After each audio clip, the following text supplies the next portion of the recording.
perguntei por que ele não voltava para tomar o que era dele por direito, o que seu pai outrora defendeu com tanta bondade e justiça. E sabe o que foi que ele me disse?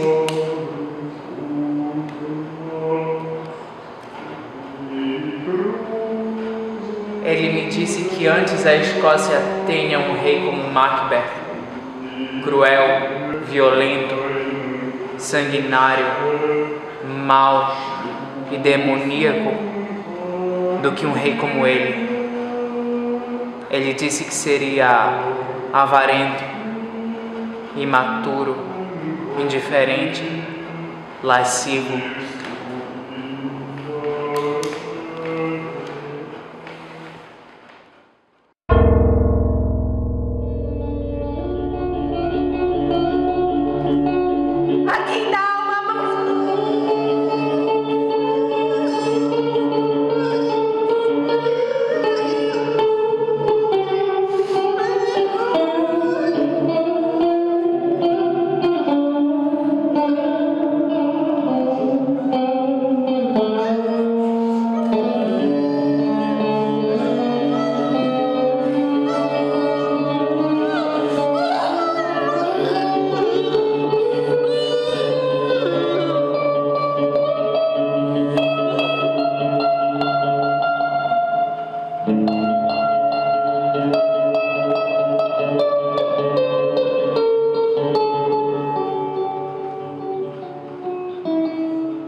Muitos perguntam por que nós ensaiamos Macbeth.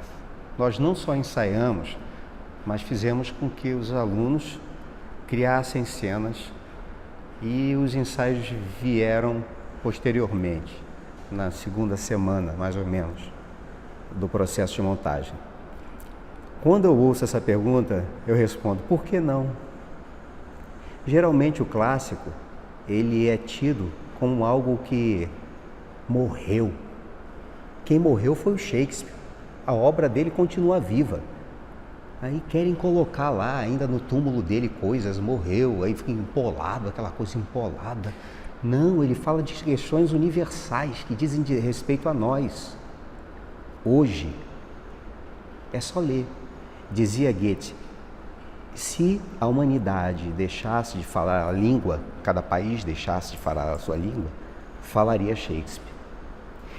E há uma outra ideia sobre, não especificamente Macbeth, mas Shakespeare, as obras do Shakespeare, dita por um japonês chamado Tadashi Suzuki, que tem um grupo na vila de Toga, no Japão. Ele saiu de Tóquio, se aborreceu, porque a inteligentsia de lá era a favor de os japoneses deixarem de atuar dramas europeus, africanos ou americanos, e ele vem com essa pérola. Ele diz o seguinte: se Shakespeare tivesse escrito problemas exclusivos dos ingleses, não me diria respeito. O que faz de Shakespeare ser universal e apropriado é que ele fala de questões humanas. Ele abarca questões que estão presentes na humanidade. A dor, a alegria, para ser simplório não, simples, ditando dor, alegria, a melancolia, efusividade. Daí escolhemos, junto com a turma, até uma votação, o Macbeth, de uma forma inovadora. O professor Edson Fernando, que dirige junto comigo, eu digo, eu não dirijo junto com ele, o professor Edson Fernando dirige junto comigo, ele é que criou esse procedimento metodológico de cenas equivalentes. Ou seja, o sujeito que vai atuar vê uma linha. Quem está a bater a porta? Aí já vai colocar o formol lá. Ih, rapaz, isso é difícil de dizer, porque nós não falamos quem bate a porta. Mas nas cenas equivalentes em que se coloca, o Edson trouxe essa proposta, se coloca a situação hoje, se percebe o sentido que essa palavra, ou essa sentença, ou essa oração tem. Então é um caldo cultural, cultural e artístico, precisamente artístico, deveras fascinante. Eu acho que, eu diria que das escolas e faculdades de teatro que proporcionam esse diálogo, você ir para um ateliê, o cenógrafo vir assistir ao ensaio aqui, comentar com a gente, comentar com a turma o que é possível, é uma maravilha. Então nós temos equipes que dialogam conosco o tempo todo. Claro que há fricções, mas se não houver fricção, não há fogo e não há criação, né? Para usar um dito de uma outra diretora, eu cito sempre a fonte, né? Anne Bogart. Sai, mancha amaldiçoada, sai, eu tô mandando! 1, 2, sim, já é hora de fazer. O inferno é sombrio. Ora, marido, ora, um soldado tem medo? Porque temos medo que alguém o venha a saber, se não poderá pedir contas a nosso poder.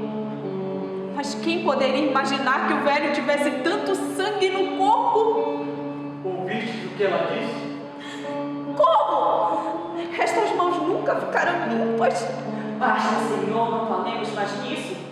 Falando especificamente da encenação, esse processo de cenas equivalentes que foi proposto, é interessante porque nós criamos, nós estudamos o que nós queremos propor para a cena, e trabalhar com esse teatro contemporâneo também é um viés novo para mim, porque é a primeira vez que eu trabalho com esse tipo de atuação.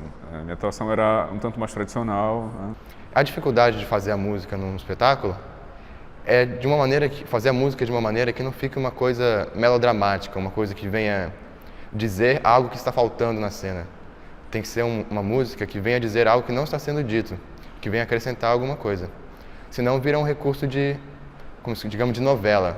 Assim, uma cena que não tem uma força, aí vem a música para dar a força que falta. Não tem que ser isso, tem que ser uma coisa que acrescente.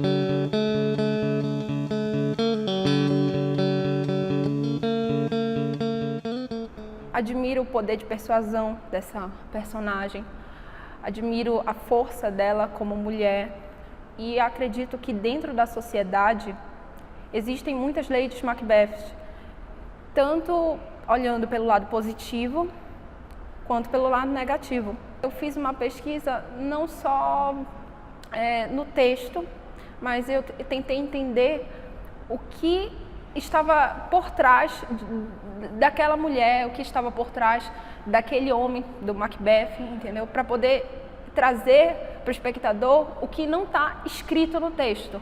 Shakespeare, o texto, ele te dá muitas metáforas muito ricas. E isso, para o ator criador, é um abraço, assim, é algo fantástico. E a gente pôde criar, fazer em cima dessas metáforas de cada cena, fazer um trabalho que acho que no resultado dá pra gente assim ver que foi um trabalho árduo, né, difícil, até para encenação, de escolher, de fazer essa seleção das cenas, né? Muitas cenas foram hibridizadas, né? Foram fusionadas, fundidas, fundidas.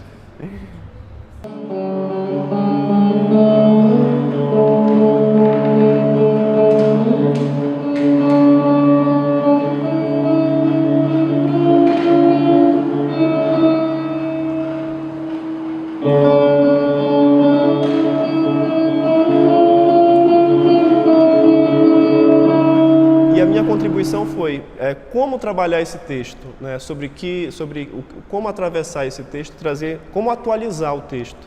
E a minha investigação, desde a minha formação, que é em filosofia pelo UFPA, eu venho estudando Brecht, que é um dramaturgo alemão, Bertolt Brecht. E eu venho estudando o que o Brecht desenvolveu nas suas pesquisas, que é o gestual, né, o gestus social. E então eu propus para o Cesário, por que a gente não trabalha esse texto do Macbeth com uma encenação brechtiana?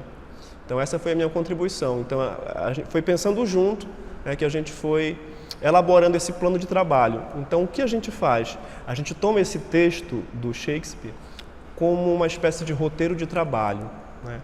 E a partir de um procedimento que nós descobrimos juntos, que o Cesário diz que foi meu, mas não é, a gente foi conversando junto, tudo é uma parceria minha e do Cesário, que é esse trabalho com as cenas equivalentes. A gente descobriu que a gente pode desmitificar o texto do Shakespeare, né? Que é um texto clássico, como dizer um clássico, aí vem logo a pompa, aí vem logo uma maneira de dizer o texto clássico. E nesse processo da cena equivalente, o que a gente faz? A gente traz o entendimento para o aluno do que está sendo desenvolvido na cena. Qual é a ideia principal? Você pega essa ideia principal e transforma num jogo. E aí você joga, e os alunos, os alunos aqui da turma, eles jogavam com a linguagem deles, com as gírias, com a maneira de dizer, e problematizando a partir do seu contexto. Então, daí nasceu esse processo de trabalho que atravessa essa linguagem do Brecht, que é a linguagem dos gestos, porque eles começaram a descobrir o que eles queriam discutir a partir do texto.